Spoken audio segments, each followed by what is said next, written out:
ipaliwanag. No, hindi ilang taon na tayo nag-aantay po ng paliwanag tungkol doon sa mga confidential funds, etc. Hanggang ngayon po, ano ang sagot nila? Pinupolitika kami. Paulit-ulit po na ganun. Kaya po kapag kayong mga sinusugod po tayo ng mga DDS, nung mga, ayokong tawagin trolls no? Yung mga nila, yung mga taga-sugod nila ng mga DDS, iisa lang po ang sinasabi nila paulit-ulit, adik ka Mark Ramos, bayaran ka Mark Ramos. Pag ganun at ganun lang ho ang sinasabi mga kababayan. Kasi nga ultimo doon sa kampo nila, ultimo ang vice-presidente, may 16 na lawyer, no? Para magdepensa sa kanya. May narinig po ba tayong depensa galing sa kanila? Wala naman. Di ba? Bagkos ang ginawa ho nila, mga kababayan, dinali nila doon sa kumbaga hindi daw po pwede ilang impeachment o dalawang impeachment ang pumasok sa isang taon. Doon lang. Pero yung kung sasabihin mo na ipaliwanag, walang naipaliwanag. Sabi ni Bonget sa pagiging bise ni Inday, hindi na nagampanan ang dahil sa pagiging bise ni Inday, hindi na magampanan pagka-presidente pa kaya. Hindi magagawa ni Inday. Alam nyo, ang tingin ko kung bakit nag-iikot si Inday Sara, no? Sila Pulong. Kung bakit nag-iikot, kung bakit 70 na bansa, magpapaalam kami, 70 na bansa po, no? Ikutin namin yan, no? Ikutin ko yan. Ginagapang siguro yung mga OFW. Uy, pagka binoto nyo si Sara, no? Pagka binoto nyo si Sara Duterte, ang mangyayari ay, lalabas si Tatay Digong. Di ba? Si Sara lang ang makakapagpalabas kay Tatay Digong. Makikitido ang utak ng mga DDS. Hanggang ganun lang ho sila. Basta narinig nila, si Tatay Digong, lalabas, ayos na po yan. Okay na ho sa kanila yan. No? Hindi na nila iniisip na kaya bang patakbuhin ni Sara Duterte ang bansang Pilipinas? Ano kaya ang mangyayari kapag meron ng mga conference sa ibang bansa at makikisama na kagaya ng mga ASEAN? Paano kaya haharap si Vice Presidente o si Sara Duterte doon sa mga ganong pagtitipon? Paano kaya patatakbuhin ang ekonomiya ng ating bansa? Walang ganun sa mga DDS, mga kababayan. Sabi ni Noli Marquez, China na tayo pag Sara. Correct. Oo. No? Ilalayo pa ba natin? No? Ilalayo pa ho ba natin, mga kababayan? Mismo nga doon sa mismo doon nga lang ho sa West Philippine Sea, hindi sila makapagsalita Hindi makapagbigay ng kanilang panig 'Di ba?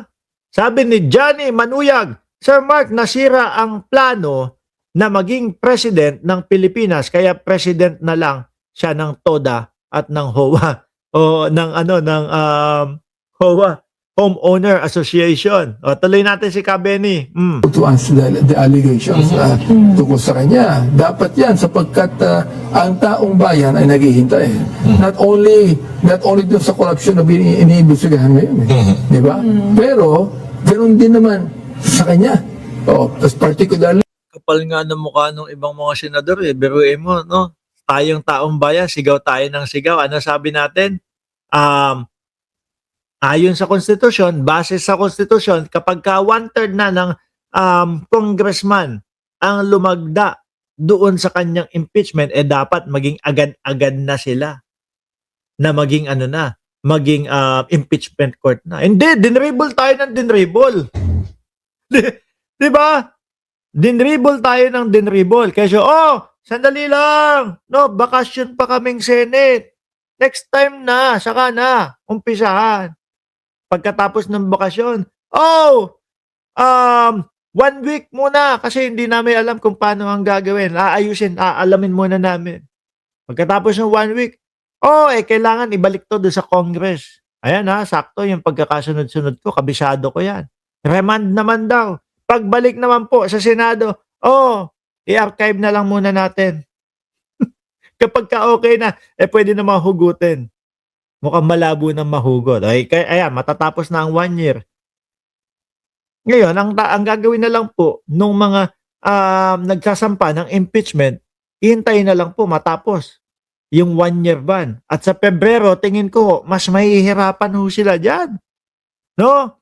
Mas mahihirapan na po yung kampo ni Sara Duterte. Kasi bakit? Siyempre, pupuluduhin na po nung mga magsasampa ng impeachment kay Sara Duterte yung proseso. Hindi na nila hahayaan na magkaroon na ni katiting na butas ho, mga bossing. Ngayon, pupunta na ho talaga doon sa question and answer. Pupunta na po mismo doon sa kung ano yung issue ni Sara Duterte. Yari na po sila dyan. Ako, naniniwala ako kahit 16 pa yung lawyer ng Vice Presidente, tingin ko mahihirapan at wala silang pandepensa dyan. Yung pagbabanta na nga lang po Di ba? Kasi 3 yan confidential funds, bribery, doon sa Department of Education, yung may mga staff na nagsasabi na nakatanggap sila ng 25 mil hanggang 50 mil sa sobrang kulay puti. Pangatlo, yung pagbabanta sa buhay ng presidente, asawa ng presidente, at ni Martin Romualdez na pinsan ng presidente. Yun na nga lang po Isa lang doon, mga kababayan.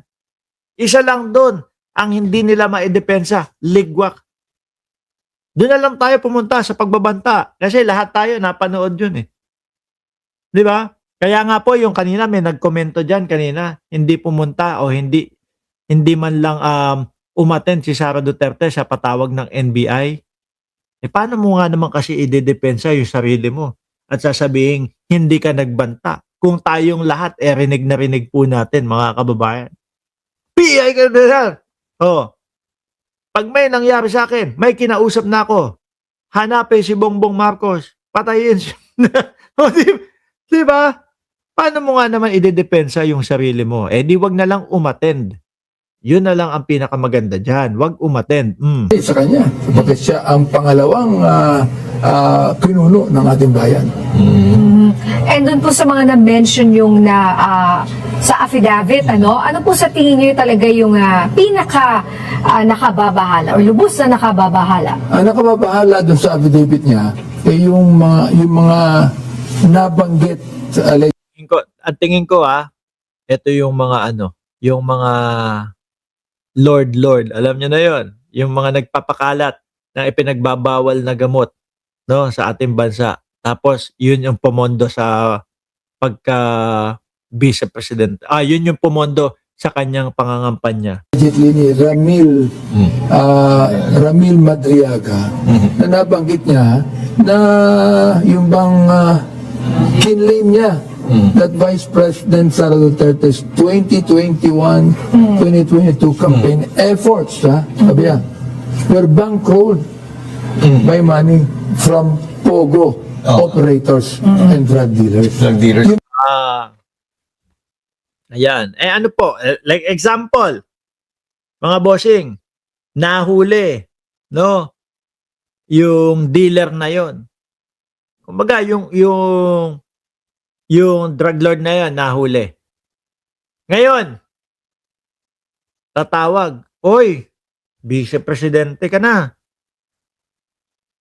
Isa ako sa dahilan kung bakit ka naging Vice Presidente. Hindi ka namin kinalimutan nung panahon nang ikaw ay tumatakbo. Ngayon, ako na ang nandito sa posisyon na kailangan ko naman ng tulong. Baka naman. Diba?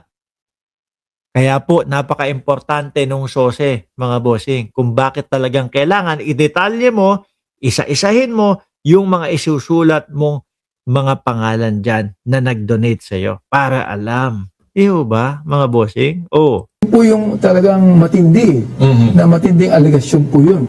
Akusasyon ng Ramil Madriaga na dapat lamang Sabi naman ng mga DDS, hindi kilala ni Sara Duterte yan. Sagutin ng ating Vice President. Congressman, alam ko, paubos na yung oras natin, kaya tatanong ko na kagad sa inyo siguro. Ano ho ang in-store sa Quadcom next year? Ano ho ba ang magiging priority niyo po? Well, sa akin, dapat lang ituloy. Dapat lang ituloy sapagkat hindi pa tapos sa pinag-uusapang Pogo.